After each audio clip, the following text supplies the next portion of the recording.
Olá, seja muito bem-vindo ao programa Bíblia Responde. Para nós é uma alegria, um prazer você estar aqui conosco todos os sábados, ligadinhos no nosso programa, acompanhando as respostas. E também já vai aí, se você tem alguma dúvida, alguma pergunta, entre em contato conosco. Será um prazer aí responder a sua pergunta. E para nos ajudar a responder essas e outras perguntas conosco nessa manhã, Pastor João Carlos. Pastor João, muito bom dia. Anderson, bom dia. Você que nos assiste aí, um bom dia. Chegando neste sábado de manhã, enchendo a tua casa, enchendo o teu coração com a Bíblia, porque aqui a Bíblia responde. E como nós sempre fazemos, nós vamos responder duas perguntas que nos foram enviadas. E a primeira pergunta diz o seguinte: por que devemos guardar o domingo? A você que fez essa pergunta aí, um bom dia, tá certo? Que Deus lhe abençoe. Esta pergunta é um paradoxo. O que é um paradoxo? É uma coisa que contradiz, é contraditório, porque não tem o guardar o domingo, tem o guardar o sábado. Isso está em Êxodo capítulo 20, versículos 8 a 11. Êxodo 20, lembra-te do dia de sábado para santificar. 6 dias trabalharás e farás toda a tua obra, mas o 7º dia é o sábado do Senhor teu Deus. Não farás nenhum trabalho, nem tu, nem o teu filho, nem a tua filha, teu animal, nem o forasteiro das tuas portas para dentro. Porque em 6 dias fez o Senhor os céus e a terra, o mar e tudo que nele há, e ao 7º descansou. Por isso o Senhor abençoou o dia de sábado e o santificou. Então, se nós ficarmos somente com a lei, aqui o lato da lei, tá certo? Numa interpretação hoje, deveríamos de guardar o sábado. Mas você sabe que a lei é sombra de Cristo. Cristo é o verdadeiro. E nós vamos agora então fazer uma interpretação nesse versículo. Porque certamente haverá pessoas aqui de suas denominações, e tem denominação, por exemplo, o judaísmo, guarda o sábado. O adventismo do 7º dia, guarda o sábado. E talvez essa pergunta seja um paradoxo por isso. Tá certo? Se eu ficasse no lado da lei, deveria de guardar o sábado até hoje. Mas e Jesus? Como Jesus interpretou a lei? Sabendo que em Romanos capítulo 10, versículo 4, só para memorizar você aí, que o fim da lei é Cristo, para a justiça de todo aquele que crê. Então a lei e os profetas duraram até João o Batista. Jesus agora vai fazer mudança. E você pode dizer assim, e Jesus tem autoridade para mudar? Sim, foi ele que fez a lei. Só pode mudar quem fez. Tá certo? E Jesus não veio destruir, ele veio dar continuidade à lei. Então precisamos de interpretar esse versículo, tá certo? Jesus e o sábado, Mateus capítulo 12, versículo 11. Mateus 12, ao que lhes respondeu: qual dentre vós será o homem que, tendo uma ovelha e num sábado esta cair numa cova, não fará todo o esforço para tirá-la dali? Então já observa aí, Jesus já está dando um toque no sábado, porque é interesse. Interesse. Tá certo? E aí Jesus diz assim, você deixa de ir na sinagoga, você não vai tirar sua ovelha? Lógico que ele vai tirar a ovelha. Tá certo? Mas vamos ver um outro versículo. Jesus interpretando a lei. Marcos capítulo 2, versículo 27.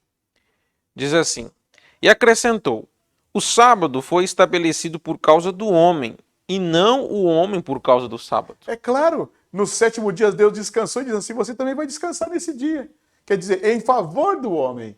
Então observe, Jesus está interpretando. Agora, por que o domingo? Então você observa que Jesus vai fazer uma mudança aí. Ele vai estar interpretando corretamente a lei. Corretamente a lei. A lei estava, não é, sendo utilizada de forma a meu interesse. E aí vai um erro para quem lê as Escrituras, quando ele quer trazer às Escrituras a sua interpretação. Segundo Pedro diz lá, 1 Pedro diz lá, não é, que a Bíblia não é de particular interpretação. Quer dizer, porque a Bíblia interpreta a Bíblia. Se eu ficasse só com Deuteronômio, fazeria valer. Mas aquele que fez a lei, que é Cristo, ele muda o pensamento da lei. Amém? Então, por que guardar o domingo? Aí vai começar a sua resposta. Tá certo? João capítulo 20, versículo 1. João 20. No primeiro dia da semana, Maria Madalena foi ao sepulcro de madrugada, sendo ainda escuro, e viu que a pedra estava revolvida. Quando Jesus fala acerca da lei, não é? Tá certo? E Jesus também vai falar assim, amarás o Senhor teu Deus. Quem deve ser amado primeiro? Deus. No primeiro dia da semana. Agora, isso aí foi lógico, num concílio de uma igreja, e parece que de Ceia, é que houve esse acordo para transformar o dia de domingo no dia de descanso. Hoje nós vivemos semana inglesa. O sábado e o domingo de descanso. É semana inglesa, diferenciado. A esse tempo, uma resposta para esse tempo que não ofendeu a doutrina. Isso é muito importante nós sabemos. Jesus faz o quê? A real interpretação da lei. Por que o primeiro dia? Porque Jesus ressuscitou no primeiro dia. Buscai o quê? Primeiro, o reino de Deus e a sua justiça. E as demais coisas vos serão acrescentadas. E o sábado não é o primeiro, é o último. O primeiro é o domingo. Isso interpretou a Igreja Católica e nós também, protestantes, fomos nesta linha do domingo, tá certo? Uma outra coisa que deve ser vista é como que a Igreja primitiva fez na continuidade de suas reuniões. Atos 20, versículo 7. Atos 20. No primeiro dia da semana, estando nós reunidos com o fim de partir o pão, Paulo, que devia seguir viagem no dia imediato, exortava-os e promulgou um discurso até a meia-noite. No primeiro dia da semana, a igreja primitiva se reunia para partir o pão, para participar da Santa Ceia. Algumas denominações fazem a ceia uma vez ao ano, outras fazem sequencialmente, outras fazem, não é, semanalmente. Tem umas que faz diariamente. Nós, por exemplo, aqui do nosso segmento, fazemos mensalmente. Tá certo? A igreja primitiva, todo domingo, primeiro dia da semana, se reunia com o intuito de partir o pão, de celebrar, fazer lembrança de mim no primeiro dia da semana. Agora, uma defesa da fé de Paulo concernente aos dias. Isto é muito importante. Colossenses capítulo 2, versículos 13 a 16.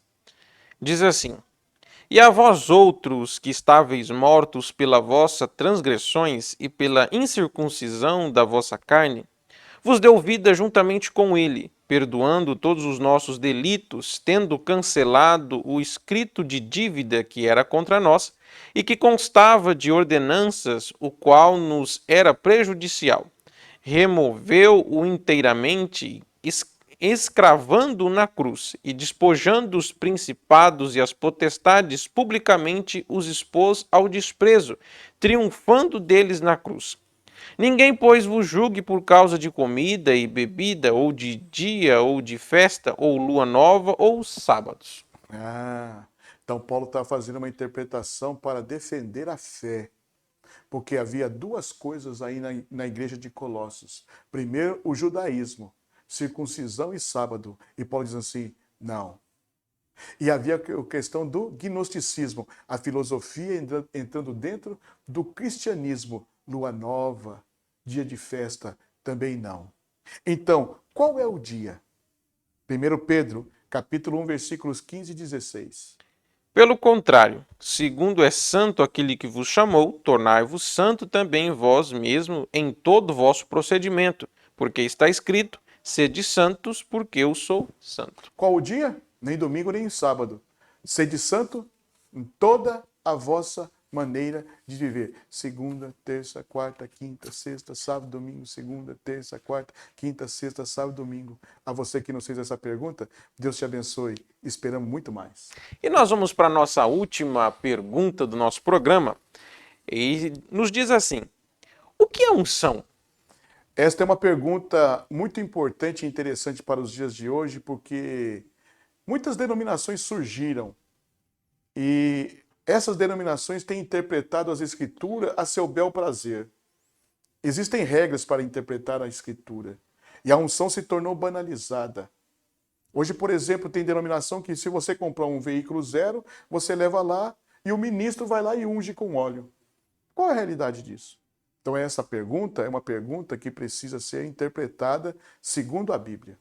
Tá certo? Primeiro, a pessoa do Espírito Santo é levada na unção. 1 Samuel, capítulo 16, versículos 12 e 13. 1 Samuel 16. Então mandou chamá-lo e fê-lo entrar. Era ele ruivo, de belos olhos e boa aparência. Disse o Senhor, levanta-te e unge-o, pois este é ele. Tomou Samuel o chifre do azeite e ungiu no meio de seus irmãos. E daquele dia em diante o Espírito do Senhor se apossou de Davi. Então Samuel se levantou e foi para Ramá. Então, a unção aí, não é? Era uma maneira física de dizer a presença do Espírito Santo. Agora eu vou te dizer, para que essa cadeira aqui precisa ser ungida? Ela precisa da presença do Espírito Santo? Ela é um ser inanimado. Então não se unge objeto. Mas a Bíblia também traz a unção de objetos. Mas a primeira coisa, símbolo do Espírito Santo é o óleo. O óleo se unge. Então, quando ungiu Davi, não é? A presença do Espírito Santo veio sobre ele. Isto é unção. A presença do Espírito Santo e o óleo é símbolo do Espírito Santo. Agora, como consagração, Êxodo 29, versículos 7 a 10. Êxodo 29. Então tomarás o óleo da unção e lhe derramarás sobre a cabeça, assim o ungirás. Farás depois que se cheguem os filhos de Arão, e os vestirá de túnicas, e os cingirás com um cinto. Arão e seus filhos, e lhes atarás as tiras, para que tenham o sacerdócio por estatuto perpétuo, e consagrarás a Arão e seus filhos. Farás chegar o novilho diante da tenda da congregação, e Arão e seus filhos porão as mãos sobre a cabeça dele. Na questão de Davi, a presença do Espírito Santo. Tá certo? Toma o chifre de azeite e unge no meio dos seus irmãos, e o Espírito Santo veio sobre ele. Aqui, separação, consagração. Tá certo? Ungiu-se o sacerdócio, sua roupa e tudo que havia no tabernáculo foi ungido. Agora, se você fala assim, e como não deve de ser dado continuidade a esta forma? Não, você tem que olhar Cristo.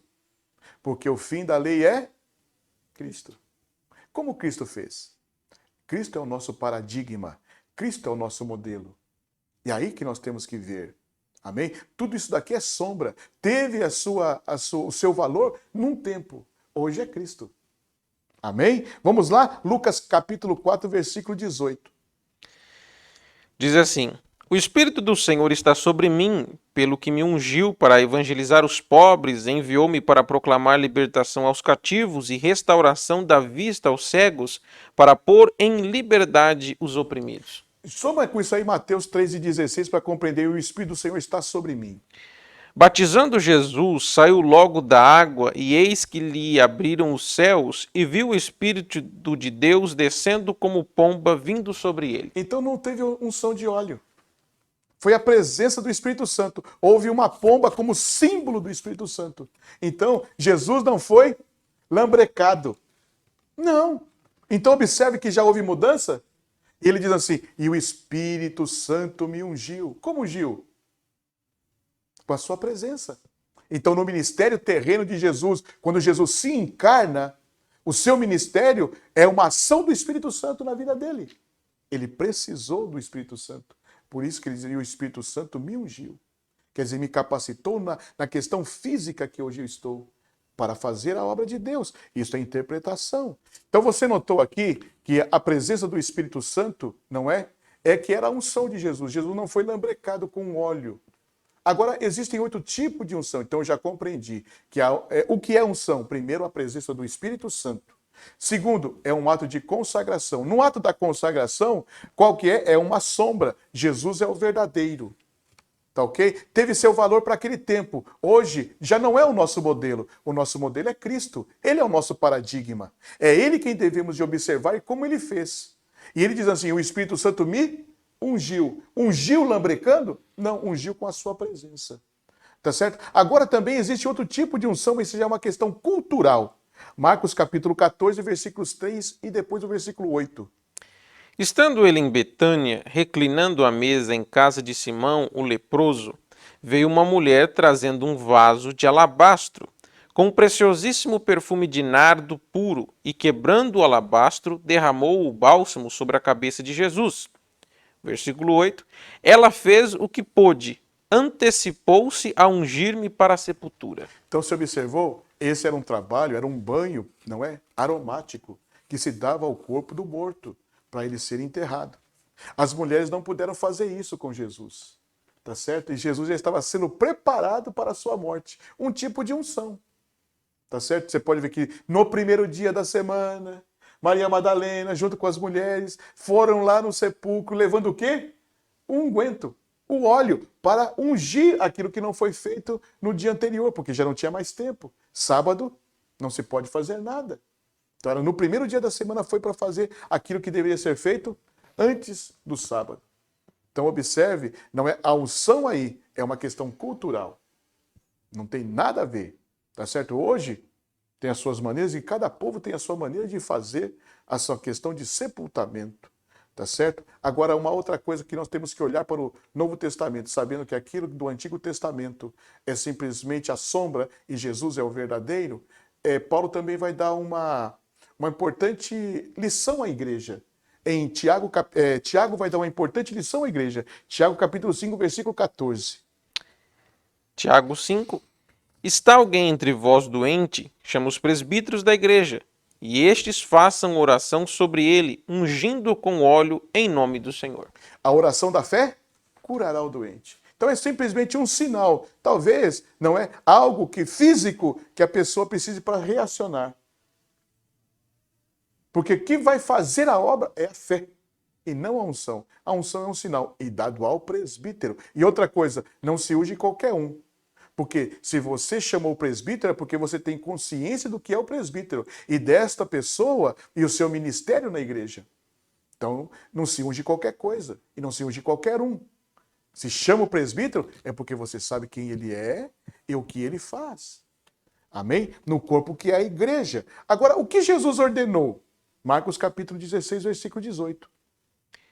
Pegarão em serpentes, e se alguma coisa mortífera beberem, não lhes fará mal. Se impuserem as mãos sobre os enfermos, eles ficarão curados. A unção aqui na questão do presbítero é a ação do presbítero. Ninguém mais pode ungir.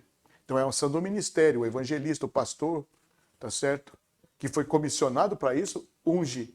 Já aqui Jesus está dizendo assim, numa questão universal, ampla. Eu que aceitei a Cristo, não posso ungir, o que posso fazer? Impor as mãos. E imporão as mãos sobre os enfermos e os curarão. E hoje, num dia de pandemia?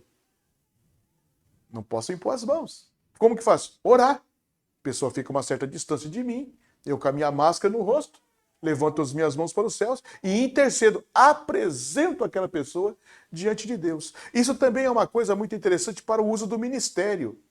Tá certo? Está lá no livro de Atos, capítulo 13, versículos 2 e 3.